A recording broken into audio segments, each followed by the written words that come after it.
আল্লাহ রাব্বুল আলামিন বলেন, বিনা হিসেবে জান্নাতে যাবে যেই মানুষগুলো, তাদের দুইটা চিহ্ন থাকবে, আলামত থাকবে। এক নাম্বার আলামত হচ্ছে ও আম্মা মান খাফা মাকামা রাব্বিহি, সে আল্লাহর সামনে দাঁড়ানোর ভয় করে, অর্থাৎ তার ভিতরে সব সময় টেনশন করে, এই যে চাচার গাছের মধ্যে আম পেকে আছে, এই আমটা যদি আমি হাত দিয়ে স্পর্শ করি, এই আমটা ধরার কারণে আমাকে জাহান্নামে যাওয়া লাগবে। এই যে আমার বন্ধুর পকেটের মধ্যে একটা 500 টাকা নোট রয়েছে, দুষ্টামি করে মজা করে বন্ধুর 500 টাকা নোটটা যদি আমার পকেটের মধ্যে ঢুকাই দেই, আল্লাহর কাছে জবাবদিহি করতে হবে। এই 500 টাকা নোটটা দুষ্টামি করে মেরে দেওয়ার কারণে আমাকে জাহান্নামে যাওয়া লাগবে। আওয়াজ দিয়ে বলুন কথা ঠিক কিনা? তাহলে ও আম্মা মান খাফা মাকামা রাব্বিহি, আল্লাহর সামনে যেই ব্যক্তি দাঁড়ানোর ভয় করবে, ওই ব্যক্তি জান্নাতে চলে যাবে। ওয়া নাহান নাফসা আনিল হাওয়া, যেই লোক আল্লাহর সামনে দাঁড়ানোর ভয় করে, ওই লোকটা জান্নাতে চলে যাবে। ওয়া নাহান নাফসা আনিল হাওয়া, আর জান্নাতি মানুষের 2 নাম্বার গুণ থাকবে, নিজের কুপ্রবৃত্তিকে, নিজের যৌবনকে আল্লাহর ভয়ে সব সময় হেফাজত করবে। আওয়াজ দিয়ে বলুন সুবহানাল্লাহ। নিজের যৌবনকে আল্লাহর ভয়ে হেফাজত করতে হবে। গভীর রজনী হয়ে গেছে, একটা মহিলা তোমাকে পছন্দ করে, রাত্রে 2টা 3টার সময় তোমাকে ফোন করে দিয়েছে, কোথায় আছো, আমার ঘরে আসো, আজকে কেউ নাই, তোমার ভাই নাই, তোমার দুলাভাই নাই, আজকে চলে আসো।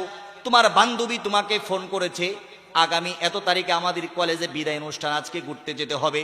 এই বান্ধবীকে, এই বাবিকে আর এই শালিকে ডাকার পরে কোনো মহিলাকে যেই পুরুষ ত্যাগ করে, ওই পুরুষটা জান্নাতে চলে যাবে।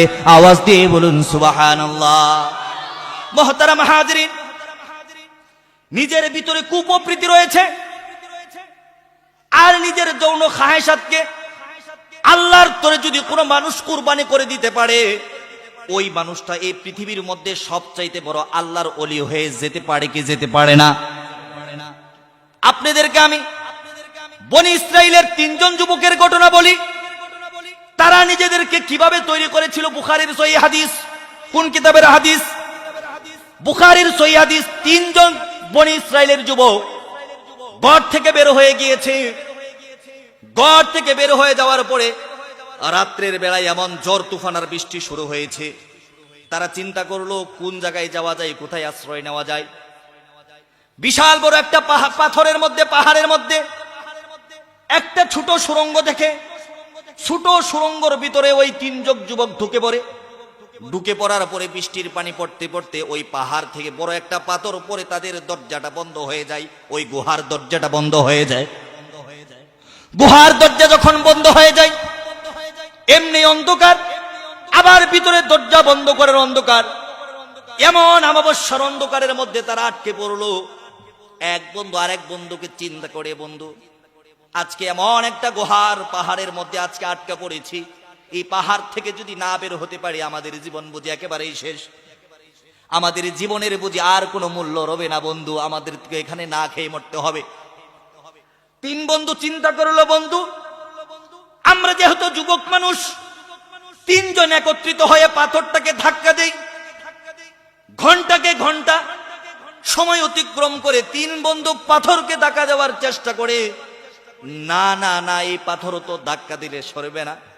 এই পাথরকে যতই ধাক্কা দেয় মনে হয় তারা পিছনের দিকে চায়। একবার সারা রাত্রি অতিক্রম হওয়ার পরে এক বন্ধু আরেক বন্ধুরে বলে, বন্ধুরে আমরা দুনিয়াতে কি কোনো ভালো কাজ করেছি কিনা একটু মনে করো। আমরা যেই ভালো কাজটা করেছি ওই ভালো কাজের উসিলা দিয়ে আল্লাহর কাছে দোয়া করি। আওয়াজ দিয়ে বলুন সুবহানাল্লাহ। আমরা ভালো কাজের উসিলা দিয়ে আল্লাহর কাছে দোয়া করি না, কারণ ভালো কাজের উসিলা দিয়ে দোয়া করলে দোয়া কবুল করে নিবেন কে? আর খাজা বাবা, গাজা বাবা, পীর বাবা, মাজার বাবা, ভণ্ড বাবা, নেংটা বাবার নামে দোয়া করলে ওই দোয়াটা গজব দ্বারা কবুল করে নিবেন কে? এই জন্যই 3 জন যুবকের মধ্যে একজন যুবক সেজদার মধ্যে পড়ে গেল। সেজদার মধ্যে পড়ে যাওয়ার পরে বলে, মহান রব্বুল আলামিন, আমরা এমন ভাবে একটা পাথরের গুহার মধ্যে, পাহাড়ের গুহার মধ্যে আমরা আটকে পড়েছি, আমাদের দরজা বন্ধ হয়ে গিয়েছে। আমরা যদি এখান থেকে বের না হতে পারি আমাদের জীবন বরবাদ হয়ে যাবে। বলেন বরবাদ হয়ে যাবে কিনা? আল্লাহ জীবনে কোনোদিন ভালো কাজ করি নাই। আমার একটা ছোট্ট গুণ ছিল। কি গুণ ছিল? মহান রব্বুল আলামিন, আমি ছাগল চড়াইতাম, ছাগলের রাখাল ছিলাম। আমার মা এবং আমার বাবা বৃদ্ধ ছিল। প্রত্যেক দিন দুধ দহন করে নিয়ে আসতাম। যতক্ষণ পর্যন্ত আমার মা এবং আমার বাবার মুখের মধ্যে দুধ না দিতাম, ততক্ষণ পর্যন্ত আমার সন্তানদেরকে দুধ খাওয়াইতাম না। সুবহানাল্লাহ বলো। আল্লাহ রাব্বুল আলামিন একদিন রাত্রের বেলা ছাগল থেকে দুধ দহন করে ঘরের মধ্যে আসলাম। আসার পরে দেখি আমার মা জননী ঘুমিয়ে গিয়েছে, আমার বাবা ঘুমিয়ে গিয়েছে। অল্প একটু দুধ নিয়ে এসেছি, বাবা পান করবে, বাবা পান করার পরে সন্তান পান করবে, সন্তান পান করার পরে স্ত্রী পান করবে, এরপরে আমি পান করব। না না না, গভীর রাত হয়ে গিয়েছে, বাবা ঘুমিয়ে গিয়েছে, মা ঘুমিয়ে গিয়েছে, তাদেরকে ডাকা আমার কাছে পছন্দ হলো না। আমি তাদেরকে ডাকলাম না। দুধের পেয়ালাটা নিয়ে গভীর রজনীতে মা এবং বাবার বালিশের কাছে সারা রাত দাঁড়িয়ে রইলাম। আমার ছোট ছোট শিশুগুলো আমার পায়ের মধ্যে ধরে কান্না শুরু করে, বাবা একটু দুধ দাও, কলিজা ফেটে যায়। আমি সেদিন বলেছিলাম, আমার সন্তান, আমার স্ত্রী, শোনো, যতক্ষণ পর্যন্ত আমার বাবা এবং আমার মায়ের মুখের মধ্যে দুধ দেব না, আল্লাহর কসম তোমরা কলিজা ফেটে মরে গেলেও তোমাদের জিহ্বার মধ্যে এক ফোঁটা দুধ আমি দিতে রাজি না। আমি সেই দিন আমার বাবাকে, আমার মাকে দুধ না খাইয়ে, আমার সন্তানকে, আমার স্ত্রীকে দুধ খাওয়াই নাই। ও রব্বুল আলামিন, এটা যদি আমার ন্যাক আমল হয়ে থাকে, ওই ন্যাক আমলের উসিলা করে আজকে পাথরটা একটু ঝরিয়ে দাও। আল্লাহ পাক রব্বুল আলামিন দোয়া কবুল করে নিলেন, পাথরটা একটু সরে গেলেন। এখন মনটা একটু ভালো, বাহির থেকে আলো আসে, সকাল হয়েছে। এবার এই বন্ধু বলে, বন্ধু, আমার জীবনেতে শুধু একটা ন্যাক আমল ছিল, আমার ন্যাক আমলের উসিলায় আল্লাহ পাথর একটু সরিয়ে দিয়েছে, তোমরা কিছু চেষ্টা করো। আরেকজন বন্ধু আল্লাহর কুদরতের পায়ে সেজদা দিয়ে বলেন, আল্লাহ, বুখারীর হাদিস, এটা কোনো গল্প না, গল্প আমি বলি না। ওই যুবক বলেন, আল্লাহ, আমার একটা চাচাতো বোন ছিল, 16 বছর বয়স ছিল, সুরসী, অপস্বরী, পরমা সুন্দরী ছিল, তাকে আমার ভালো লাগতো। আমি তাকে জেনার প্রস্তাব দিলাম। আমার চাচাতো বোন বলল, জেনা করা সম্ভব না। একদিন, 2 দিন, 3 দিন, কিছুদিন যাওয়ার পরে মেয়েটা কোনো কষ্টের মধ্যে পড়ে আমাকে বলছে, ভাই, আমি জেনা করতে রাজি আছি, বিনিময়ে আমাকে 100 স্বর্ণ মুদ্রা দিতে হবে। বিনিময়ে কতটা স্বর্ণ মুদ্রা দিতে হবে? আমাকে 100 স্বর্ণ মুদ্রা যদি দেওয়া হয়, জেনা করার জন্য আমি রাজি আছি, জেনা করার জন্য আমি তৈরি আছি। কষ্ট করে, পরিশ্রম করে, মানুষের ঘরের মধ্যে কাজ করে, সুন্দর চাচাতো বোনের সাথে যৌবনের উন্মাদ ভালোবাসা আমি বিনিময় করব। আমি 100 স্বর্ণ মুদ্রা আমি সংগ্রহ করে ফেললাম। আমার বোনকে আমি ডেকে গহীন জঙ্গলের মধ্যে নিয়ে গেলাম। বোনকে আমি শুয়ে দিলাম। বোনকে শুয়ে দেওয়ার পরে আমার জামা কাপড় ও পোশাকগুলো খুলে আমার চাচাতো বোনের উরুর উপরে আমি বসে গেলাম। টাকাটা চাচাতো বোনের হাতে দিলাম। আমার চাচাতো বোন বলল, ভাই, এই যে আমার সতীত্ব তুমি নষ্ট করে দিচ্ছ, আল্লাহ পাক কিন্তু দেখছেন, পৃথিবীর কোনো মানুষ না দেখলেও, ফাম্মা মান খাফা মাকামা রাব্বিহি ওয়া নাহান নাফসা আনিল হাওয়া, আল্লাহর কাছে তোমাকে দাঁড়াতে হবে। আল্লাহর ভয়ে নিজের যৌবনকে তুমি অতিক্রম করো, নিজের যৌবনকে পরিত্যাগ করো, নয়তো জাহান্নামের আগুনে তুমি বাসবা।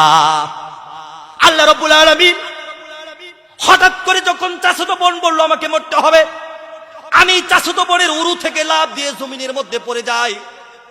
আর তখন আমি আল্লাহু আকবার বলে জামা কাপড়গুলো পরে দৌড়িয়ে তোমার কাছে এসে তওবা করেছিলাম। মারি, আমার চাচাতো বোনের উরুর উপর থেকে জেনা করার সুযোগ পাওয়ার পরেও আমি নেমে গিয়েছিলাম। এই বালু কাজটা যদি তোমার দরবারে কবুল হয়ে থাকে, মহান রব, মহান খালিক, ওই বালু কাজের উসিলা করে তুমি আমার জীবনের গুনাহগুলো মাফ করে পাথরটা সরাইয়া দাও। পাথরটা আরেকটু সরে গেল। এবার 2 জন বন্ধু খুশি। আরেকজন বন্ধু সেজদার মধ্যে পড়ে গেল, বলে, রব, আমি জীবনে কোনোদিন ভালো কাজ করি নাই, কিন্তু আমার একজন কাজের লোক ছিল, শ্রমিক ছিল, আমার ঘরে কাজ করার পরে টাকা না নিয়ে এসে আমার ঘর থেকে বের হয়ে গিয়েছিল। তার অল্প 1 দিনের মজুরি দিয়ে আমি একটা ছাগলের বাচ্চা কিনেছিলাম। ছাগলের বাচ্চা থেকে 2টা বাচ্চা হয়েছিল, সেখান থেকে 3টা, সেখান থেকে 5টা। একটা সময় দেখা গেল হাজার হাজার ছাগলের পাল জমা হয়ে গেল। দীর্ঘ 10 বছর 20 বছর পরে লোকটা আসে, আসার পরে বলে, চাচা যান, আমি আপনার কাছে একদিন কাজের ময়না পেতাম, ওই টাকাটা আমাকে ফেরত দেন। আল্লাহ গো, আল্লাহর কসম, আমি ইচ্ছা করলে একদিনের টাকা দিলেই হতো, আমি একদিনের টাকা দেই নাই। ওই 2-3 হাজার ছাগলের পাল আমি ওই শ্রমিককে দিয়ে দিয়েছিলাম। আওয়াজ দিয়ে বলুন সুবহানাল্লাহ। সুবহানাল্লাহ। ওই যে শ্রমিককে আমি 2-3 হাজার ছাগলের পালটা দিয়ে দিয়েছিলাম, ওটা যদি তোমার দরবারে কবুল হয়ে থাকে, ওই দরবারের উসিলা করে, ওই কবুলের উসিলা করে, ওই ছাগল পালের উসিলা করে তুমি আমার পাথরটা সরাইয়া নাও। আওয়াজ দিয়ে বলুন সুবহানাল্লাহ। সমস্ত পাথর সরে গেল, ওই যুবকগুলো ঘর থেকে বের হয়ে আসলো। মুহতারাম হাজিরিন, তাহলে আমরা একজন মানুষকে জাহান্নামী বলার আগে আমার নিজের দিকে তাকাতে হবে, তাহলে তো আমিই তো জাহান্নামী হয়ে যাব, কারণ সীমা লঙ্ঘন তো আমিই করি। দুনিয়ার মহব্বত তো আমার অন্তরের মধ্যে সব থেকে বেশি, সুতরাং আরেকজনকে জাহান্নামী বলার আগে নিজের দিকে চিন্তা করতে হবে নাকি হবে না?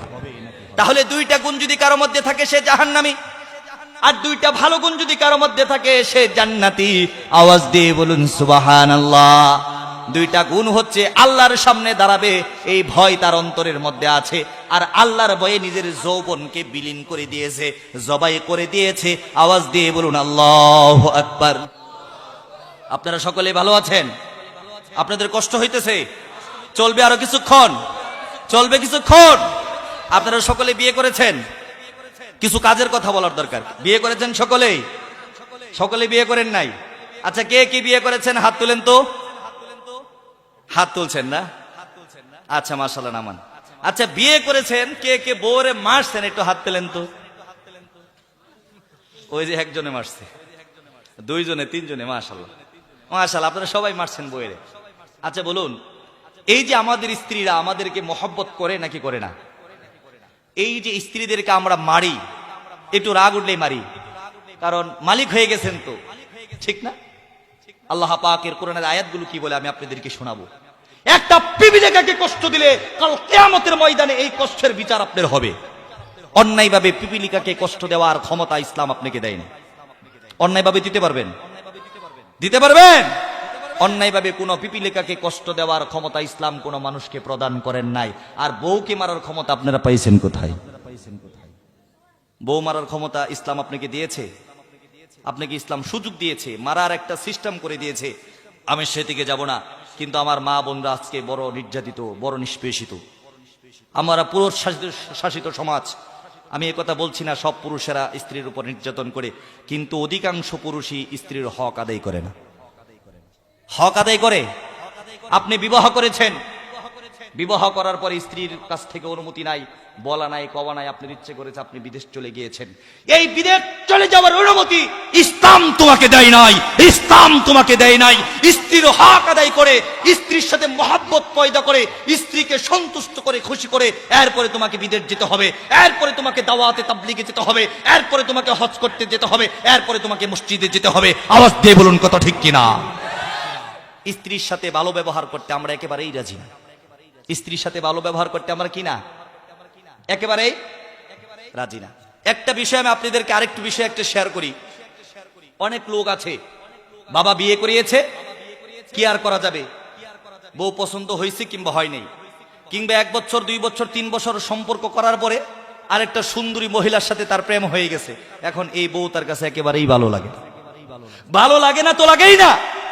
1 মাস 2 মাস 3 মাস 4 মাস 1 বছর 2 বছর 5 বছর এই স্ত্রীর সাথে সে শারীরিক সম্পর্কও করে না। আওয়াজ দিয়ে বলুন কথা ঠিক কিনা? এই ওয়াজটা আপনার বাংলাদেশের সমস্ত উলামায়ে কেরাম করবে না। এই ওয়াজ কোন হুজুর করবে না, সব হুজুর করবে না। আমি করে যাচ্ছি, কারণ আজকে বড়ই কষ্ট লাগে, বড়ই দুঃখ লাগে। আমরা কথাই কথাই বউকে খোঁটা দিতে পারি, কথাই কথাই চুলের মুষ্টির মধ্যে ধরতে পারি, কিন্তু কথাই কথাই তার হক আদায় করতে আমরা রাজি না। আওয়াজ দিয়ে বলুন কথা ঠিক কিনা? এই যার একটা লোকের মেয়ে আপনি ঘরের মধ্যে নিয়ে আসছেন, এই মেয়েটা ছোট ছিল, বাবা কষ্ট করে আস্তে আস্তে বড় করেছেন, অনেক যত্ন করেছেন। বাবা বাজার থেকে আসলে একটা চকলেট এনে সর্বপ্রথম আপনার ওয়াইফের হাতেই তুলে দিয়েছে।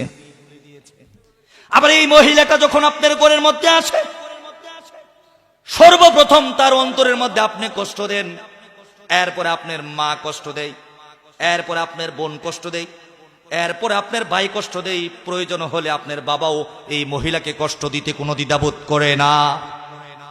যেই বাবা 16 বছর 18 বছর 20 বছর একটা মেয়েকে লালন পালন করেছে, ওই বাবা যখন মেয়েটাকে স্বামীর হাতে তুলে দিচ্ছে, বাবার কলিজা তো এমনি ফেটে যাওয়ার কথা, যাদের মেয়ে আছে তারা বোঝার কথা।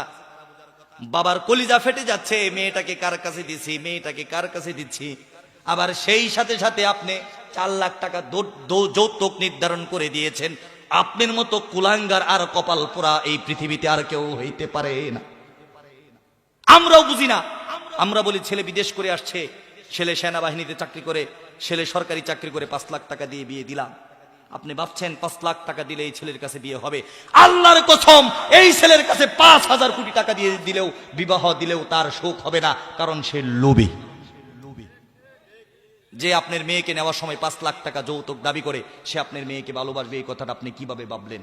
সে 2 দিন পর আর 10 লাখ টাকা দাবি করবে, 3 দিন পরে আপনার বাড়ির ওয়ারিস দাবি করবে, 4 দিন পরে আপনার বাড়ির জমি সে লিখে নেবে, নয়তো আপনার মেয়েকে ছেড়ে দিবে। আওয়াজ দিয়ে বলুন কথা ঠিক কিনা? এই জন্যই দিনদার ছেলে থেকে বিয়ে দিতে হবে।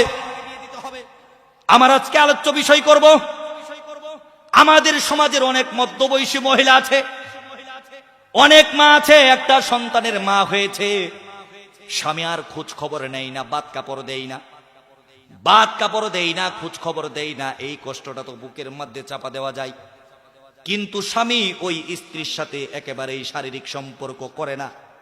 আল্লাহর কসম করে বলি, এই রোগটা যদি আমাদের কারো মধ্যে থাকে, জাহান্নাম ছাড়া আমাদের গতি রবে না। আওয়াজ দিয়ে বলুন কথা ঠিক কিনা? তাহলে আমি আজকে আপনাদের কাছে প্রশ্ন রাখতে চাই, কোন স্বামী যদি তার স্ত্রীর সাথে শারীরিক সম্পর্ক না করে, শরীয়তের দৃষ্টিতে ওই স্বামী স্ত্রী থেকে কয় মাস দূরে থাকতে পারবে? আওয়াজ দিয়ে বলুন আমার কথাটা আপনারা বুঝতে পেরেছেন কিনা? হযরত উমর ইবনুল খাত্তাব রাদিয়াল্লাহু তাআলা আনহুর জামানায়, হযরত উমর ইবনুল খাত্তাব রাদিয়াল্লাহু তাআলা আনহু ঘর থেকে বের হয়ে গিয়েছেন, গভীর রজনীতে দেখবেন কে কি অবস্থা, কে কি করে। হযরত উমর ইবনুল খাত্তাব রাদিয়াল্লাহু তাআলা আনহু ছদ্মবেশে যাইতেছেন মরুভূমির বুক চিরে। একটা ঘর থেকে একটা মেয়ে যৌবনের তাড়নায় স্বামীকে কাছে পাওয়ার আশায় কবিতা আবৃত্তি শুরু করে। সে বলতে থাকে, আজ রাত কত সুদীর্ঘ, আজ রাত কত গভীর, আজকে রাতের এই নিস্তব্ধ চাঁদের আলোতে যদি আমার স্বামীকে আমি পাইতাম, আমার জীবনের সব জ্বালা মিটাইতাম, নিজের জীবনের সব প্রেম আমার স্বামীর সাথে বিনোদন করতাম। আওয়াজ দিয়ে বলুন সুবহানাল্লাহ। উমর রাদিয়াল্লাহু তাআলা আনহু মনটা খারাপ হয়ে গেল। কি রে, আমার রাজ্যের মধ্যে থাকার পরে রাত বাজে 2টা 3টা, একটা মেয়ে যৌবনের তাড়নায় ঘরের ভিতর থেকে গান করে, কে তুমি, কে তুমি। উমর রাদিয়াল্লাহু তাআলা আনহু রাগী মানুষ, জুড়ে দরজার মধ্যে নক করে, বেড়ার মধ্যে নক করে বেড়াটা ভাঙার অবস্থা করে ফেলে। মহিলা ভিতর থেকে আওয়াজ করে, কে তুমি? উমর রাদিয়াল্লাহু তাআলা আনহু বলেন, আমি একজন মুসাফির, কিন্তু আজকে আমার রাগ হয়েছে, এই গভীর রজনীতে তুমি যৌবনের গান গাও, তার কারণটা কি? মহিলা উত্তর দিলেন, ও মুসাফির, আমি কেন যৌবনের গান গাই এই প্রশ্ন জিজ্ঞেস করার তুমি কে? আর তুমি এত রাত্রিতে আমার ঘরের মধ্যে, আমার দরজার মধ্যে, আমার বেড়ার মধ্যে যে আঘাত করেছো, কিংবা আমার ঘরের মধ্যে ঢুকে পড়েছো, এর বিচার আগামীকাল সকালে খলিফাতুল মুসলিমিন হযরত উমরের কাঠগড়ায় আমি তোমাকে আসামি করে দেব। সুবহানাল্লাহ বলেন। উমর বলেন, মা, আমি যদি ভুল করে থাকি তোমার কাছে ক্ষমা চাই, উমরের কাছে আমাকে আসামি বানায়ো না, কিন্তু তুমি বলো কেন তুমি গান করতেছো? বলেন, ও মুসাফির বাবা শোনো, আজকে থেকে 4 মাস 5 মাস, কেউ কেউ বলেন প্রায় 1 বছর হয়ে গেল, আমার স্বামী আমার ঘরের মধ্যে আসে না, বিবাহ করে রেখে চলে গিয়েছে। আমার ইচ্ছে করে জেনা করি, কিন্তু আল্লাহর ভয়ে, নিজের লজ্জা শরমের কারণে মরলে আল্লাহর সামনে দাঁড়াতে হবে, এই 3টা বয়ে আমি জেনা করতে রাজি না।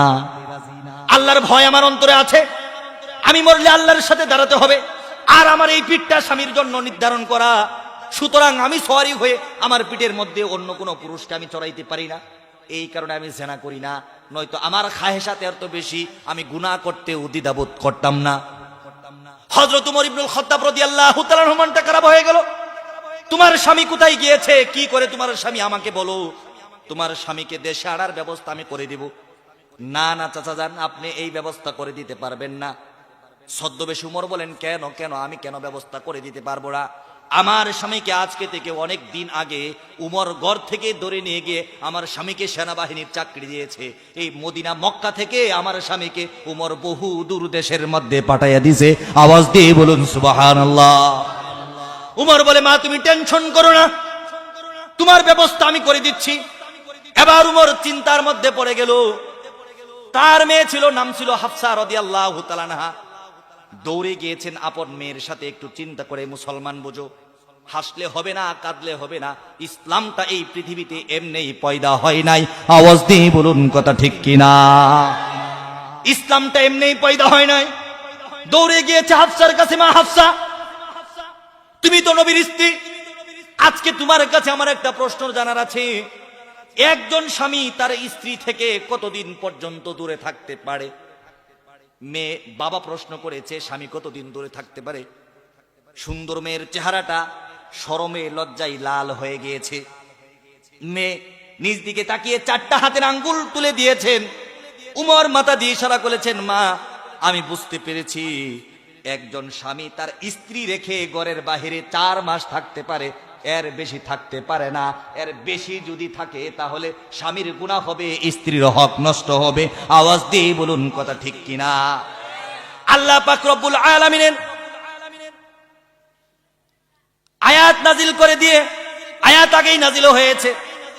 উমর ইবনুল খাত্তাব রাদিয়াল্লাহু তাআলা আনহু, লিল্লাযীনা ইউলুনা মিন নিসাইহিম তারাব্বুসু 4 আশহুর ফাইন ফাউ ফাইন্নাল্লাহা গফুরুর রহিম। আওয়াজ দিয়ে বলুন সুবহানাল্লাহ। আল্লাহ রাব্বুল আলামিন বলেছেন, তোমরা যদি কেউ শপথ করো স্ত্রী থেকে দূরে থাকবা, তাহলে 4 মাস থাকতে পারো, এর বেশি থাকতে পারো না। যদি শপথ করো স্ত্রী থেকে বিচ্ছিন্ন হয়ে যাবা, 4 মাস পরে হলে স্ত্রীর কাছে চলে আসবা, আর না হলে সসম্মানে স্ত্রীকে তালাক দিয়ে মুক্ত করে দিবা, সে যেন আরেকটা স্বামীকে বিবাহ করে নিজের যৌবন, নিজের খাহেসাত পূরণ করতে পারে। এরপরেও ইসলাম কখনো জেনার কাজ সমর্থন করে না। আওয়াজ দিয়ে বলুন কথা ঠিক কিনা? হযরত উমর ইবনুল খাত্তাব রাদিয়াল্লাহু তাআলা আনহু সেই সুদূর দেশের মধ্যে খবর পাঠাইলেন। আব্দুল্লাহ ইবনে সাদ ছিল ওই যুবকের নাম। আব্দুল্লাহ ইবনে সাদকে তার ছুটির ব্যবস্থা হয়েছে। আব্দুল্লাহ ইবনে সাদ দৌড়ে এসে খলিফাতুল মুসলিমিন উমরের দরবারে এসে হাজির। প্রায় বছর হয়ে গেল, স্ত্রীর সাথে দেখা হয় না। খলিফাতুল মুসলিমিন বলেন, আব্দুল্লাহ ইবনে সাদ তোমার ছুটির ব্যবস্থা হয়েছে, যতদিন ইচ্ছে আমি উমর ইবনুল খাত্তাবের কোনো অভিযোগ নাই। আব্দুল্লাহ ইবনে সাদ মুস্কি হাসি, স্ত্রীর সাথে দেখা হবে, মুখটা লাল হয়ে গেছে খুশি। উমর বলেন, আব্দুল্লাহ আমাকে তুমি ক্ষমা করে দিও, আর তোমার স্ত্রীকে বলিও ছদ্মবেশে যেই লোক তোমার ঘরের মধ্যে হানা দিয়েছিল ওটা কোনো ডাকাত সন্ত্রাস ছিল না, ওটা ছিল মদিনা মক্কার প্রেসিডেন্ট হযরতে উমর ইবনুল খাত্তাব রাদিয়াল্লাহু তাআলা আনহু। স্বামী স্ত্রীর কাছে আসেন, স্ত্রী স্বামী রাত্রি, স্ত্রী স্বামীর সারা রাত্রি আলিঙ্গন হলো, ভালোবাসা বিনিময় হলো। আদর করতে করতে স্ত্রী এক সময় বলেন, ও আমার স্বামী, গতকালকে একটা লোক আসছিল, আসার পরে আমি তাকে অনেক বকছি আর বলেছি তোমার নামে উমরের আসামির কাঠ গড়াই, উমরের রাজ কাঠ গড়াই, তোমার নামে 3টা মামলা দায়ের করব। স্বামী মুস্কি হেসে দিয়ে বলেন, আমার প্রাণপ্রিয় স্ত্রী, যেই লোকটা তোমার ঘরের মধ্যে এসেছিল ওই লোকটা ডাকাত ছিল না, ওই লোকটা সন্ত্রাস ছিল না, ওই লোকটা মুসাফির ছিল না, ওই লোকটা ছিল গরিবের বন্ধু। এই বাংলার উন্নয়ন, এই রাষ্ট্রের উন্নয়ন, এই পৃথিবীর উন্নয়নের রূপকার হযরতে উমর ইবনুল খাত্তাব রাদিয়াল্লাহু তাআলা আনহু। আওয়াজ দিয়ে বলুন সুবহানাল্লাহ। মুহতারাম হাজিরিন, তারা ছিলেন আমাদের বাদশা, তারা ছিলেন আমাদের রাজাধিকার। আমি আপনাদেরকে বলতে চাই, কোন স্বামী যদি তার স্ত্রীকে রেখে 4 মাসের বেশি তার যৌবনের হক নষ্ট করে, এই কারণে আল্লাহর কাছে পাকড়াও হতে হবে নাকি হবে না? কিন্তু এখন প্রশ্ন, হুজুর আমরা বিদেশ থাকি, আমরা তো ইচ্ছা করলে 4 মাস পরে ছুটি পাবো না। আওয়াজ দিয়ে বলুন কথা ঠিক কিনা? তাদের মন খারাপ হবে নাকি হবে না? কিন্তু তাদের কাজ হচ্ছে স্ত্রীর সাথে বিদেশ যাওয়ার সময় সমন্বয় করে নিতে হবে। বলতে হবে, প্রাণপ্রিয় স্ত্রী, এই যে তোমাকে বিয়ে করলাম, সন্তান আছে 2টা 3টা, বাংলাদেশের যে অবস্থা, রিক্সা চালাইলেও কফলের মধ্যে বাদ জুটে না। আওয়াজ দিয়ে বলুন কথা ঠিক কিনা? পানের দোকান করলেও ট্যাক্স দিয়ে দোকান করতে হয়, মুদির দোকান করলেও ট্যাক্স দিয়ে মুদির দোকান করতে হয়, ইট খোলা চালু করলে ট্যাক্স দিয়ে ইট খোলা চালু করতে হয়, গার্মেন্টস কল কারখানা ইন্ডাস্ট্রি চালু করতে হলে ট্যাক্স দিয়ে গার্মেন্টস ইন্ডাস্ট্রি কল কারখানা চালু করতে হয়। এত টাকা তো আমার নাই, ব্যবসা করার টাকা তো আমার নাই। ও আমার স্ত্রী, তুমি যদি সম্মানের সাথে আমাকে বিদায় দাও, আর তোমার হক যে আমি নষ্ট করব, এটার অনুমতি যদি তুমি আমাকে দাও, তাহলে আমি বিদেশ যাব। স্ত্রী যদি বলেন, স্বামী যান, আপনি যান, আপনার যৌবনের ইজ্জতের হেফাজত আমি ঠিক রাখবো। আওয়াজ দিয়ে বলুন কথা ঠিক কিনা? তাহলে স্বামী বিদেশ যেতে পারে। আর কোন যদি স্ত্রী বলে, আমার 1000 টাকার গয়না চাই না, কোটি টাকার বাড়ি চাই না, লক্ষ টাকার গাড়ি চাই না, স্বামী তোমার সোহাগ চাই, তোমার ভালোবাসা চাই, আল্লাহর কসম ওই বিদেশ করা আপনার জন্য না জায়েজ হারামে পরিণত হবে। আওয়াজ দিয়ে বলুন কথা ঠিক কিনা? মুহতারাম হাজরিন, গত কয়েকদিন আগে একটা বয়ান আমি বলেছিলাম, একটি কথা বলার কারণে আমার মায়েরা সবচাইতে বেশি জাহান্নামে যাবে। বুখারীর 29 নম্বর হাদিস থেকে বলেছিলাম, মাত্র 1 সপ্তাহের ব্যবধানে প্রায় বাংলা থেকে গোটা পৃথিবীর 15 মিলিয়ন, অর্থাৎ প্রায় 1,50,00,000 লোকে আমার ওই বয়ানটা শুনেছে। আর কিছু মহিলারা কষ্ট পেয়েছে, হুজুর আকালে আমাদের বিরুদ্ধে বলেন, কিছু পক্ষে বলেন। আজকে মহিলাদের পক্ষে 2-4টা কথা বলবো, আপনারা কি হজম করতে রাজি আছেন? হজম করতে রাজি আছেন কিনা? 1 নাম্বার কথা বলতে চাই, এই যে সমাজের মধ্যে আমরা গৃহবধূকে নির্যাতন করি, যদি আমরা সমাজের মধ্যে গৃহবধূকে নির্যাতন করি, এর বিচারটা আল্লাহর আসামির কাঠগড়ায় দিতে হবে নাকি হবে না? আওয়াজ দিয়ে বলুন। আমরা যদি পুত্রবধূকে প্রত্যেক দিন মারধর করি, খাবারে কষ্ট দেই, পোশাকে কষ্ট দেই, কথাই কষ্ট দেই, তাহলে এর বিচার আল্লাহ করবেন নাকি করবেন না? শুধু বিচার করবেন এমনটা নয়, এমনটা নয়। এই বিচার করার কারণে এমন হতে পারে, এই গৃহবধূকে নির্যাতন করার কারণে স্বামী জাহান্নামে যাবে, এই গৃহবধূকে নির্যাতন করার কারণে শাশুড়ি জাহান্নামে যাবে, এই গৃহবধূকে নির্যাতন করার কারণে দেবর জাহান্নামে যাবে, এই গৃহবধূকে নির্যাতন করার পর কারণে বাসুর জাহান্নামে যাবে, এই গৃহবধূকে নির্যাতন করার কারণে ননদিনী জাহান্নামে যাবে। এমনও হতে পারে, এই গৃহবধূকে নির্যাতন করার কারণে শ্বশুর মশাই জাহান্নামে যাবে। আওয়াজ দিয়ে বলুন কথা ঠিক কিনা? একটা মেয়ে বাবার ঘর ছেড়ে এসেছে, প্রত্যেক দিন বাবার ঘরের মধ্যে সুন্দর খাবার খাইতো, মাছের বড় পেটি, মাছের বড় মোড়া, মাছের মাথা নিজ হাত দিয়ে দিত, মজা করে খাইতো। কখনো বসে খাইতো, কখনো শুয়ে খাইতো, কখনো হেঁটে খাইতো। যদিও এটা খাওয়ার আদব না, অর্থাৎ ওখানে সে একদম স্বাধীন ছিল। আওয়াজ দিয়ে বলুন কথা ঠিক কিনা? ওই মেয়েটা যখন আপনার ঘরের মধ্যে আসে, সর্বপ্রথম কাজ হচ্ছে তাকে রান্না করতে হবে। ও মুসলমান মা বোন, তো রান্না করার জন্য পৃথিবীতে আসছে, রান্না তো মা বোন করবেই। একটু চিন্তা করে দেখুন, ওই যে মেয়েটা রান্না করেছে, রান্না করার সময় তার স্মৃতি মনে পড়েছে, বাবার ঘরের মধ্যে মাছের মোড়া খেতাম কি খেতাম না। এখন চিন্তা করে, মাছের মোড়া তো এখানে আমার জুটবে না। ওই মেয়েটা রান্না করেছে, স্বামীর জন্য খাবার দিয়েছে, স্বামী খেয়েছে, স্বামী বলে নাই তুমি খেয়েছো কিনা। শ্বশুরকে খাবার দিয়েছে, শ্বশুর জিজ্ঞেস করে নাই বৌমা তুমি খেয়েছো কিনা। শাশুড়িকে খাবার দিয়েছে, শাশুড়িও জিজ্ঞেস করে নাই বৌমা তুমি খেয়েছো কিনা। ননদিনীকে খাবার দিয়েছে, ননদিনীও জিজ্ঞেস করে নাই বাবি আপনি খেলেন কিনা। দেবরকে খাবার দিয়েছে, দেবরও জিজ্ঞেস করে নাই বাবি আপনি খাইলেন কিনা। বাবি শ্বশুরকে খাওয়াইলো, দেবরকে খাওয়াইলো, বাসুরকে খাওয়াইলো, ননদিনীকে খাওয়াইলো, ননদিনীর জামাইকে খাওয়াইলো। সবাইকে খাওয়ানোর উপরে দেখলো মাছ নাই, মাছের মোড়া নাই, ঝোল নাই, 2টা আলো নাই। এরপরে এই মেয়েটা আর একটা ডিম সিদ্ধ করেছে, কিংবা একটা ডিম বাজি করেছে। এই মেয়েটা কেন ডিম বাজি করলো? এই কারণে মেয়েটার উপর 4-5 জন একসাথে নির্যাতন করে নাকি করে না? এই যে মেয়েটাকে আপনি কালেমা পড়ে আল্লাহকে শাহাদাতের সাক্ষী দিয়ে কাবিল তো আলহামদুলিল্লাহ বলে আপনার ঘরের মধ্যে নিয়ে আসছেন। আল্লাহর কসম করে বলি, এই পৃথিবীর মধ্যে যদি চন্দ্র সূর্য ওঠা বন্ধ করে দেয়, এই স্ত্রীর হক আপনার উপর থেকে যাবে না, স্ত্রীর হক আপনার বন্ধ হবে না, স্ত্রীর হক আপনাকে জারি রাখতে হবে। আওয়াজ দিয়ে বলুন কথা ঠিক কিনা? স্ত্রীকে যদি একটা অন্যায় ভাবে সরিষার দানা পরিমাণ কষ্ট দেন, আল্লাহ রাব্বুল আলামিন কোরআনে কারীমের মধ্যে বলেছেন, ফামাইয়া আমাল মিসকালা যাররাতিন খায়রান ইয়ারা ওয়া মাইয়া আমাল মিসকালা যাররাতিন শাররান ইয়ারা। যাররা পরিমাণ হিসাব তোমার কাছ থেকে নেওয়া হবে। একটা যাররা পরিমাণ সরিষার দানার সমপরিমাণ নেক আমল যদি করো তুমি দেখতে পারবা, আর যাররা পরিমাণ বদ আমল যদি করো, তোমার কথার কারণে যদি তোমার বৌমা কষ্ট পেয়ে থাকে, শাশুড়ি তুমি সাবধান। আওয়াজ দিয়ে বলুন কথা ঠিক কিনা? মানুষের সাথে গল্প করে, আমার মেয়ের জামাইটা খুব ভালো, আমার মেয়ের জামাইটা কেমন, ভাবি আমার মেয়ের জামাইটা এত ভালো, এরকম ভালো জামাই হয় না। কেন কেন?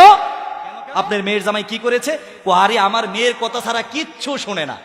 ও মানে মানে ঈদের মধ্যে ৬০,০০০ টাকা দিয়ে শাড়ি কিনে দিয়েছে মেয়েকে, গয়না কিনে দিয়েছে, বাচ্চার জন্য জামা কাপড় কিনেছে, এর বাপ মারে কিচ্ছু দেয় নাই। এরপরে আমার মেয়ে যদি বলে আজকে সারা রাত দাঁড়াই থাকবা, দাঁড়াই থাকবো, যদি বলে আজকে সারা রাত শুয়ে থাকবা, শুয়েই থাকবো, যদি বলে আজকে সারা রাত তুমি ঘুরা, আমি গাড়ি, এরপরে ঘুরাই হয়ে থাকবো। আমার মেয়ে জামাইয়ের মতো জামাই হয় না, কত ভালো, কিন্তু ভাবি ছেলেটারে বুঝাই ফেনে, বউয়ের কথা ছাড়া মোটেও না। আওয়াজ দিয়ে বলুন কথা ঠিক? তোমার মেয়েটা তোমার কাছে ভালো, মেয়েটা সকাল 10টায় ঘুম থেকে উঠে তোমার কোনো কষ্ট লাগে না, নিজে নামাজ পড়ো না, মেয়েটা নামাজ পড়ো না, তুমি হাজি সাহেব একা একা মসজিদে চলে যাও। বউ কেন ফজরে নামাজ পড়ে নাই, লাঠি নিয়ে বউকে পিটাও, তোমার হাজি সাহেব, তোমার হাজিগিরি থাকবে না। স্ত্রী নামাজ পড়ে না, একবার বলো নাই কেন নামাজ পড়ো না। মেয়েটা নামাজ পড়ে না, মেয়েটাকে একবার জিজ্ঞেস করো না। মেয়ে দেখতে গিয়েছো, মেয়েকে জিজ্ঞেস করো কোরআন পড়তে পারো কিনা মা। মেয়ে পারলে বলে হ্যাঁ পারি, না পারলে বলে পারি না। একবার হাজি সাহেব কোনোদিন ছেলেকে জিজ্ঞেস করো নাই, ছেলে কোরআন শিখলা না কেন? আওয়াজ দিয়ে বলুন কথা ঠিক কিনা? তাহলে যদি আমরা স্ত্রীদের উপর, গৃহ বধূদের উপর যদি নির্যাতন করি, এর কারণে আল্লাহর কাছে বিচার হবে নাকি হবে না? প্রত্যেকটা মানুষের দুই ধরনের গুনাহ। একটা হচ্ছে হকুল্লাহ, আল্লাহর হক নষ্ট করার কারণে গুনাহ হয়। আল্লাহ রাব্বুল আলামিন বলেন, আমার হক যদি কোনো বান্দা নষ্ট করে, অর্থাৎ নামাজ না পড়ে, রোজা না রাখে, হজ না করে, যাকাত না দেয়, আমার সাথে কবিরা গুনাহ করে, আমি আল্লাহর যদি ইচ্ছা হয় ওই বান্দাকে ক্ষমা করে দিয়ে নাজাতের উসিলা করে দিব। আওয়াজ দিয়ে বলুন সুবহানাল্লাহ। কিন্তু হকুল ইবাদ, বান্দার সাথে যেই হক রয়েছে, এই হক যদি কোনো বান্দা নষ্ট করে, কোন হাজী সাহেব যদি তার পুত্রবধূকে অন্যায়ভাবে নির্যাতন করে, কোন স্বামী যদি তার স্ত্রীকে অন্যায়ভাবে নির্যাতন করে, কোন শাশুড়ি যদি তার পুত্রবধূকে অন্যায়ভাবে নির্যাতন করে, আল্লাহর নবী বলেন আয-যুলমু যুলমাতুন ইয়াউমাল কিয়ামা, ওই জুলুমটা কিয়ামতের কঠিন ময়দানের মধ্যে অন্ধকার রূপ নেবে। এমন অন্ধকার রূপ নেবে, এই পুত্রবধূকে, নিজের স্ত্রীকে, নিজের বাবিকে, নিজের বৌমাকে নির্যাতন করার কারণে এই ফ্যামিলির প্রত্যেকটা নারী পুরুষ জাহান্নামে যাওয়া লাগতে পারে। আওয়াজ দিয়ে বলুন কথা ঠিক কিনা? তাহলে আজকে থেকে দুই হাত তুলে ওয়াদা করুন, আমাদের ঘরের মধ্যে যেই বৌমা থাকবে তাকে নির্যাতন করব না। নির্যাতন করবেন? আমরা যারা স্ত্রীকে বিবাহ করেছি, স্ত্রীর বরণ দিব, পোষণ দিব, খাবার দিব, যৌন খায়েশাত পূরণ করব। যুবকেরা, নিজের গর্দান দিয়ে দিব, জীবন দিয়ে দিব, নিজের যৌবনকে কখনো বেপরোয়াভাবে নষ্ট করব না। আওয়াজ দিয়ে বলুন কথা ঠিক কিনা? এই যে আমাদের সমাজ চলছে, আমাদের মা বোনদের পর্দার অবস্থা এতটা খারাপ, এই যে মায়েদের পক্ষে বললাম, একটু বিপক্ষে বলি, আমাদের মায়েরা তাদের নিজের জীবনকে, তাদের নিজের যৌবনকে, তাদের নিজের চেহারাকে এতটা খারাপ আর এতটা ভয়ঙ্কর রূপে পেশ করেছে সমাজের সামনে। আজকে সমাজের মানুষগুলো যুবতী মহিলা দেখলেই ভয় পা যে কোন পেশের মধ্যে নাজিয়া ফালাইয়া দে। আওয়াজ দিয়ে বলুন কথা ঠিক কিনা? মার্কেটেতে যাই রে আপা, মার্কেটেতে যাই, জাতমানকুল সবই গেল, ইমান রাখা দেয়। মার্কেটিতে গিয়ে আপা জুড়ে চাপা মারে, পুরুষেরা সন্তান নিয়ে পিছে পিছে ঘুরে। এতদিন দেখছি আমি পুরুষেরা করছে গিয়ে হাট, এখন দেখি ম্যাডাম ফুলি চয়েস করে শার্ট। আরে উপরে কাটা নিচে ফাটা গায়ে দিয়ে জামা, এই জামা আনছে নাকি বিদেশ ফেরত মামা। আরে উড়না খানা গলায় পেঁচাই বুক থাকে তার খালি, তাই না দেখি যুবকের দল ঘুরে হালি হালি। আরে বিদ্যা বেটি মেকআপ মেরে হয়ে যাই সেরি, শয়তান কত করে আমি খালা আম্মা মনে করি। আওয়াজ দিয়ে বলুন কথা ঠিক কিনা? মায়ের আমার, বোনের আমার, এই যে সমাজের যেই আবর্তনের মাধ্যমে নিজের জীবনকে তুমি নষ্ট করে দিয়েছো, যৌবনকে নষ্ট করে দিয়েছো। স্বামী রেখে মেসেঞ্জারে আরেকটা ছেলের সাথে কথা বলো, স্বামী রেখে ইমুতে আরেকটা ছেলের সাথে ভিডিও ফোনে কথা বলো। আল্লাহর কসম করে বলি, তোমার হক নষ্ট করার কারণে যদি তোমার স্বামী জাহান্নামে যায়, আর স্বামীর হক নষ্ট করার কারণে তোমাকে কিন্তু ওই জাহান্নামে যেতে হবে। আওয়াজ দিয়ে বলুন কথা ঠিক কিনা? আমাদের সমাজের মায়েদের কি অবস্থা? পর্দা তো তারা করে না, পর্দা তো তারা বুঝেও না। কিন্তু হযরতে ফাতেমাতুজ জাহরা রাদিয়াল্লাহু তাআলা আনহার জীবন থেকে শুনে যায়, মৃত্যু অতি সন্নিকটে, একেবারেই সন্নিকটে।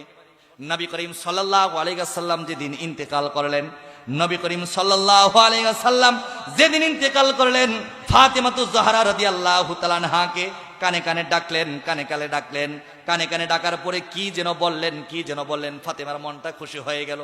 অর্থাৎ নবী করিম সাল্লাল্লাহু আলাইহি ওয়াসাল্লাম বলেছেন, ফাতেমা আমি আল্লাহর ডাকে সাড়া দিয়ে রফিকে আলা আল্লাহর সাথে সাক্ষাৎ করার জন্য চলে যাচ্ছি। ও আমার মা ফাতেমা, আমি ইন্তেকাল করব, আমার ইন্তেকালের পরে সর্বপ্রথম তোমার সাথে আমার দেখা হয়ে যাবে, তোমার সাথে আমার মোলাকাত হয়ে যাবে, তুমি টেনশন করো না। ফাতেমার মনটা খুশি হয়ে গেল। মুফাসসির কেরাম বলেন, মুহাদ্দিস কেরাম বলেন 24 দিন 26 দিন, কেউ বলেছেন 4 মাস, কেউ বলেছেন সর্বোচ্চ 6 মাসের মধ্যে ফাতেমার ইন্তেকালের ঘন্টা বেজে গেল। গভীর রজনীতে হযরতে ফাতেমা রাদিয়াল্লাহু তাআলা আনহা আলী রাদিয়াল্লাহু তাআলা আনহুর বুকের সাথে জড়িয়ে ধরে ঘুমাইতেছে আর বলতেছে, আমার স্বামী, তোমার কাছে আমি আজকে 2-3টা জিনিস চাবো, আমাকে দিবা নাকি? আপনারা কি আমার কথাগুলো মনোযোগ দিয়ে শুনতেছেন? ও হাজার মানুষের ঢল, আজকে আমি আপনাদেরকে গভীর রজনীতে শোনাতে চাই, এই যে স্বামী স্ত্রী একত্রিত হয়ে শুয়ে থাকা, আমাদের সমাজের স্বামী স্ত্রীগুলো এমন ভাবে শুয়ে থাকে, রাত্রে 2টা-3টার সময় যায় ঘরের মধ্যে গিয়া জিজ্ঞেস করে না তুমি কি খাইছো। আবার স্ত্রী টেনশনও করে না স্বামীকে ভাত বেড়ে দিতে হবে, স্বামীর জন্য ভাত তৈরি করতে হবে, এটা বুঝেও না। আবার অনেক সময় দুইজন দুই হাতে মোবাইল নিয়েছি, স্ক্রিন টাচ, এওয়াসালা ফেসবুক, এওয়াসালা ফেসবুক। আওয়াজ দিয়ে বলুন কথা ঠিক কিনা?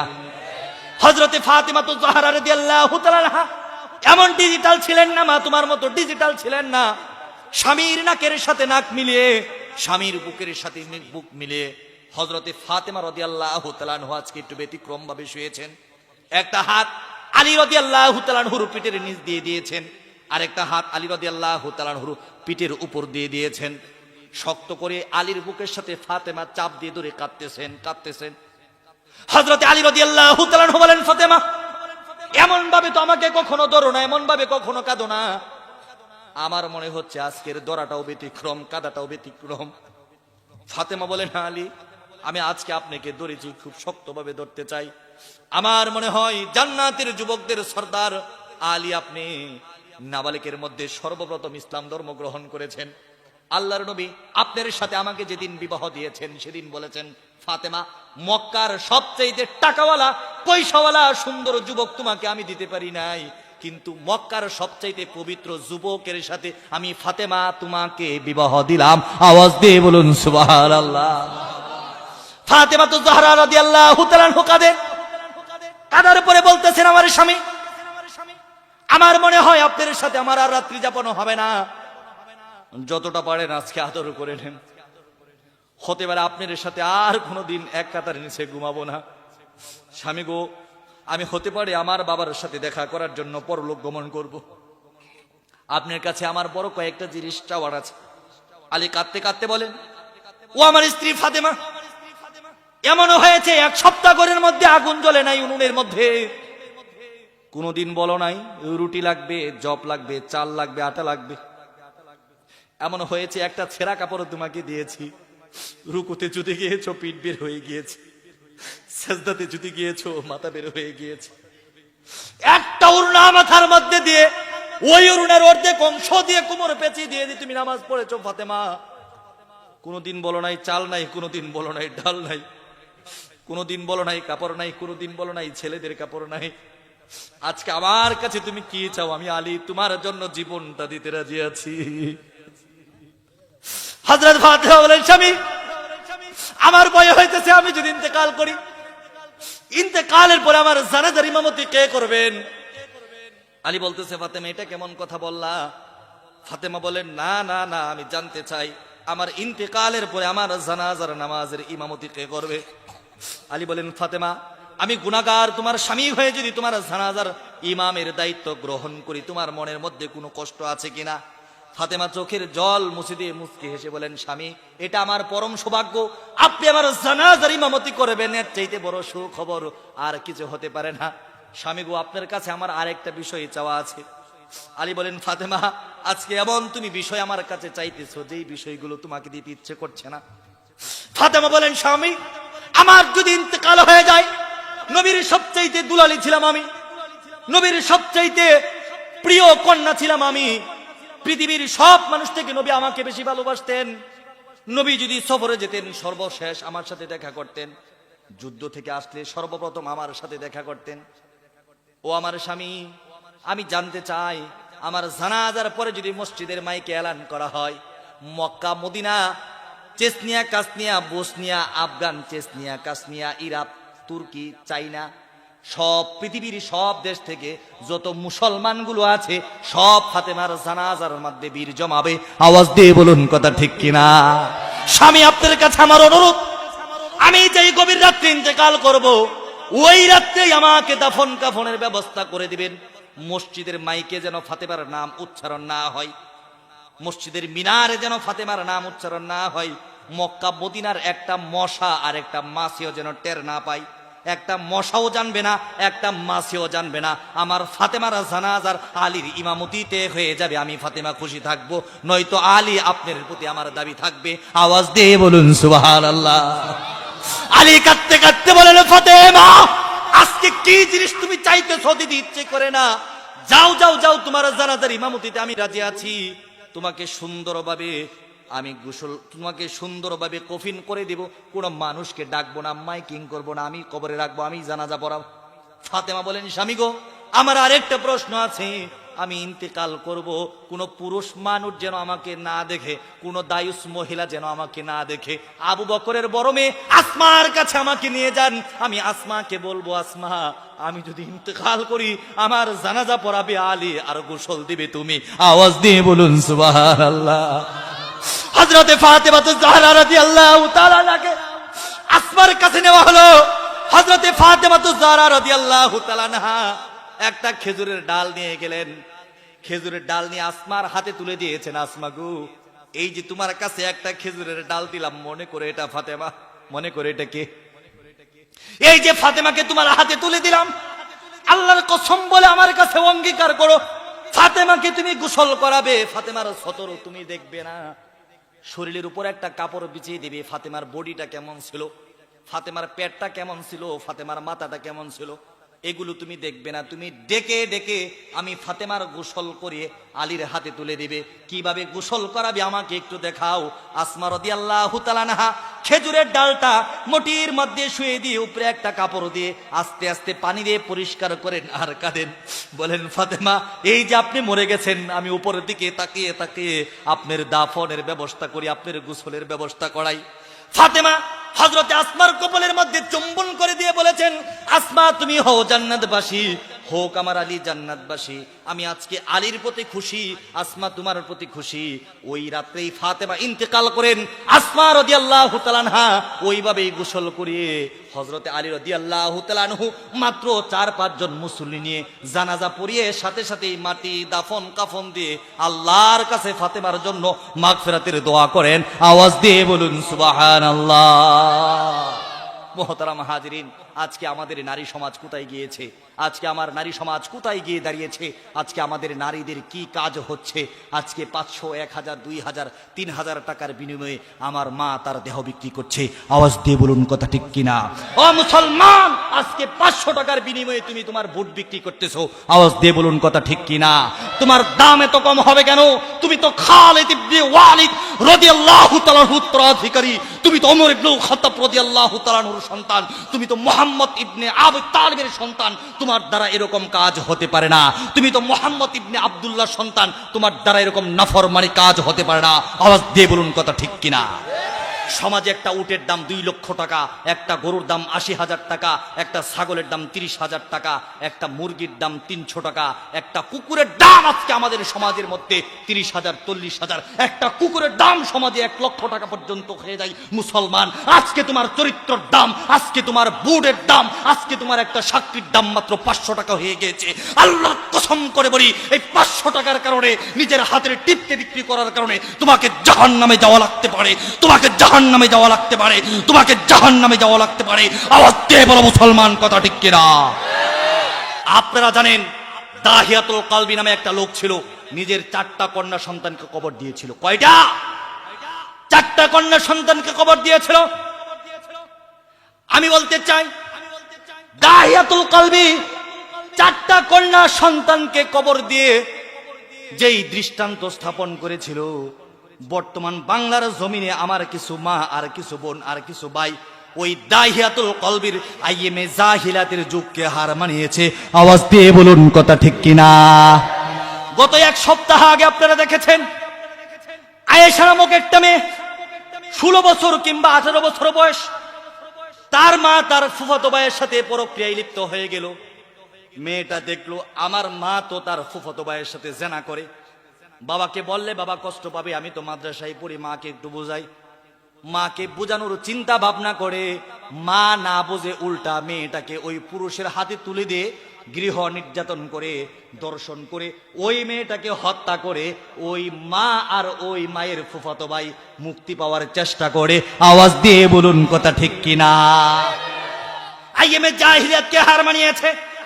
কয়েকদিন আগে মাত্র 30-32 বছর বয়সের একটা ট্রাক্টর চালানোর ড্রাইভার যুবক, 5 বছর বয়সের একটা মেয়ে সন্তান, নবী করিম সাল্লাল্লাহু আলাইহি ওয়াসাল্লাম বলেছেন, যদি আমি কারো প্রতি বেশি খুশি হই, আমি ওই জমিনের মধ্যে বৃষ্টি বর্ষণ করি। ওই লোকটার প্রতি যদি আমি আরো বেশি খুশি হই, তার ঘরের মধ্যে মেহমান তুলে দেই। আর ওই লোকটার প্রতি যদি আমি তার চাইতে বেশি খুশি হই, ওই লোকটার ঘরের মধ্যে আমি কন্যা সন্তান দান করি। আওয়াজ দিয়ে বলুন সুবহানাল্লাহ। কন্যা সন্তান দান করি, কন্যা সন্তান দান করি। নবী করিম সাল্লাল্লাহু আলাইহি ওয়াসাল্লাম বলেছেন, তোমার 4টা মেয়ে আছে, একটা ছেলে আছে, 5টা চকলেট তুমি নিয়েছো, তোমার মেয়ের আগে তোমার ছেলেটা দৌড়ে তোমার কাছে চলেছে। আমি আল্লাহর নবী বললাম, 4টা মেয়ে সন্তানকে খুঁজে খুঁজে হাতের মধ্যে একটা করে চকলেট দিবে। চকলেট দেওয়ার পরে 5 নাম্বার চকলেটটা তোমার ছেলের হাতে তুলে দিবে, নয়তো আমার নবীর হাদিসের উপর আমল করা হবে না। আওয়াজ দিয়ে বলুন সুবহানাল্লাহ। ওই যে 30-32 বছর বয়সের যুবক পরক্রিয়া করে আরেকটা নারীর সাথে জেনা করে, মেয়েটা হাতের হাতে দেখে ফেলে। মেয়ে তো বাবার পিছনে পিছনে ঘুরে, মেয়ে তো বাবার পিছনে পিছনে ঘুরে। এক সময় মেয়েটা দেখে বাবা জেনা করতেছে। মেয়েটা বলল, বাবা তুমি এটা কি করতেছো? আম্মু আসলে আম্মুকে বলে দেব। বাবা চিন্তা করলো, যদি স্ত্রীকে বলে দেয় স্ত্রী চলে যাবে, শ্বশুর বাড়িতে বদনাম হবে, কি আর করা যায়, মেয়েটাকে হত্যা করে, মেয়েটাকে জবাই করে ব্যাগের মধ্যে ভরে একটা নদীর মধ্যে ফেলে দেয়। আর সারাদিন মায়েকে একটা নিয়ে, রিক্সা একটা নিয়ে ঘুরে ঘুরে এলাচ করতে থাকে, অমুকের কন্যা অমুক আজকে সকাল 8 ঘটিকা থেকে নিখোঁজ হয়ে গিয়েছে। আওয়াজ দিয়ে বলুন নাউজুবিল্লাহ। আমি বলতে চাই, আরবের মক্কা নগরীতে দাহিয়াতুল কালবি তার জীবন্ত শিশুগুলো কন্যা দিয়ে যেই পাশ্চাত্য রচনা করেছিল, আজকে বাংলার জমিনে আয়েশার মায়ের মতো কুলাঙ্গার আর 5 বছর বয়সের বাচ্চারা বাবার মতো কুলাঙ্গার হয়ে ওই দাহিয়াতুল কলবির ঘটনাকে হার মানিয়েছে। আওয়াজ দিয়ে বলুন কথা ঠিক কিনা? পরিসমাপ্তির আরেকটা কথা আপনাদেরকে বলবো, এটা বলেই শেষ করে দিব। আমরা ছোটবেলা দেখতাম, আমরা যখন এসএসসি পরীক্ষা দিয়েছি, আমি ব্যক্তিগতভাবে দিয়েছি, এসএসসি পরীক্ষা দিয়েছি, ইন্টার পরীক্ষা দিয়েছি। এই যে আমরা যখন এসএসসি পরীক্ষা দিয়েছি তখন স্কুলের মধ্যে, মাদ্রাসার মধ্যে বিদায় অনুষ্ঠান হতো কি হতো না? বিদায় অনুষ্ঠান হতো। বিদায় অনুষ্ঠানের পরে একজন হুজুর থাকতো, সূরা ফাতিহা তেলাওয়াত করতো, ইখলাস তেলাওয়াত করতো, অভিভাবক থাকতো, টিচার থাকতো। আমরা কেঁদে কেঁদে বক্তব্য দিতাম, বলতাম এই যে জামিয়ার ছায়ার নিচে ছিলাম, ওই যে অমুক স্কুলের ছায়ার তলে ছিলাম, আমার পিতৃতুল্য উস্তাদের সাথে কত বেয়াদবি করেছি, আল্লাহর হস্তে আজকে আমাদেরকে আপনারা মাফ করে দেন। আওয়াজ দিয়ে বলুন কথা ঠিক কিনা? কিন্তু আজকে সমাজের কালের অবর্তমানে আবহাওয়ার পরিবর্তনের মাধ্যমে আমাদের বিদায় অনুষ্ঠান পাল্টে গিয়ে হয়েছে র‍্যাগ ডে। কি নাম হয়েছে? একটু আওয়াজ দিয়ে বলুন, নামটা কি হয়েছে? নামটা কি হয়েছে? র‍্যাগ ডে মানে বিদায় অনুষ্ঠান। ছেলেটা যখন এসএসসি পরীক্ষা দিবে স্কুলে র‍্যাগ ডে হবে, মেয়েটা যখন ইন্টার পরীক্ষা দিবে স্কুলে র‍্যাগ ডে হবে, কলেজে র‍্যাগ ডে হবে। ছেলেটা যখন ভার্সিটিতে পরীক্ষা দিবে, ভার্সিটিতে চান্স পাওয়ার জন্য ছেলেটা আল্লাহর কাছে নামাজ পড়েছিল, এখন বুয়েট ইঞ্জিনিয়ার হয়েছে, ঢাকা বিশ্ববিদ্যালয় থেকে অনার্স করেছে, চাকরিতে যেতে হবে, মাস্টার্সে যেতে হবে, আল্লাহর প্রশংসা করাটাই শ্রেয় ছিল। আওয়াজ দিয়ে বলুন কথা ঠিক কিনা? না না না, পশ্চাৎ অপসংস্কৃতির ঘোর আধারে বাংলাদেশ নিমজ্জিত।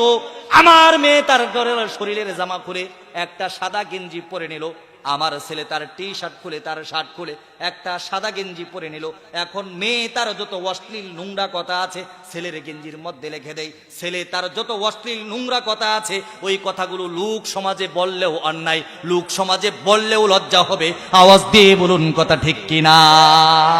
মেয়ে ছেলের শরীরের মধ্যে যৌনের আকার আকৃতি ইঙ্গিত করে, মেয়েটা ছেলের শরীরের মধ্যে যৌন আকার আকৃতি ইঙ্গিত করে যৌন কথা বলে, আর ছেলেটা মেয়ের গেঞ্জির মধ্যে যৌনের কথা বলে।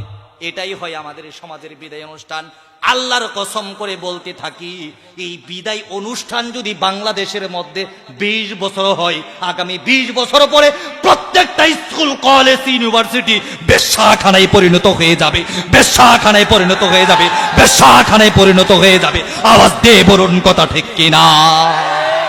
আমি তাই স্পষ্ট ভাষায় বলতে চাই, প্রত্যেকটা কলেজ স্কুলের প্রফেসর প্রিন্সিপালকে বলতে চাই, আমি ঢাকা বিশ্ববিদ্যালয় সহ বাংলাদেশের সমস্ত বিশ্ববিদ্যালয়ের প্রফেসরদেরকে, অধ্যক্ষদেরকে বলতে চাই, বাংলাদেশের মধ্যে আগের মতো 1990 সালের মতো, 2000 সালের মতো মিলাদের সেই বিদায় অনুষ্ঠান আপনারা ফিরিয়ে নিয়ে আসুন। নয়তো বাংলাদেশ আগামী 20 বছর পরে আমার ছেলে, আমার মেয়ে স্কুলে পড়ালেখা করতে গিয়ে নিজের চরিত্র হারাবে, নিজের ইজ্জত হারাবে, নিজের সম্মান হারাবে, নিজের দেহ বিক্রি করে দেবে। মুসলমান আওয়াজ দিয়ে বলো, মুসলমান কথা ঠিক কিনা? আমরা মুসলমান যতদিন বেঁচে আছি, আমার বাংলার স্কুল, আমার বাংলার কলেজ, আমার বাংলার ইউনিভার্সিটি কখনো বেশ্যাখানায় পরিণত করতে দেওয়া হবে না, কখনোই বেশ্যাখানায় পরিণত করতে দেওয়া হবে না। আমার ছেলে কোনো মেয়ের গেঞ্জির মধ্যে আঁকতে পারবে না, কোন নাস্তিকের মেয়ে আমার ছেলের গেঞ্জির মধ্যে কোনো যৌন দৃশ্য, কোনো যৌনতামূলক উস্কানিমূলক কথা লিখতে পারবো না। আল্লাহর কসম করে বলি, প্রত্যেকেই যদি প্রত্যেকের ছেলে এবং মেয়েকে আমরা যদি নিয়ন্ত্রণ না করে, এই দেশে বিবাহ প্রয়োজন হবে না। বিবাহ ছাড়াই আমেরিকা, লন্ডন, ব্রিটেনের মতো রাস্তার মধ্যে মানুষ একত্রিত হয়ে কুকুরের মতো যৌনাচার শুরু করে দেবে, কুকুরের মতো যৌনাচার শুরু করে দেবে, কুকুরের মতো যৌনাচার শুরু করে দেবে। আওয়াজ দিয়ে বলুন কথা ঠিক কিনা? আল্লাহ পাক রব্বুল আলামিন আমাদেরকে এই র‍্যাগ ডে নামে অপসংস্কৃতির ঘোর আধার থেকে হেফাজত করুন। সকলে বলুন আল্লাহুম্মা আমিন। ওয়া আখিরু দাওয়ানা আলহামদুলিল্লাহি রাব্বিল আলামিন। আসসালামু আলাইকুম ওয়া রাহমাতুল্লাহি ওয়া বারাকাতুহু।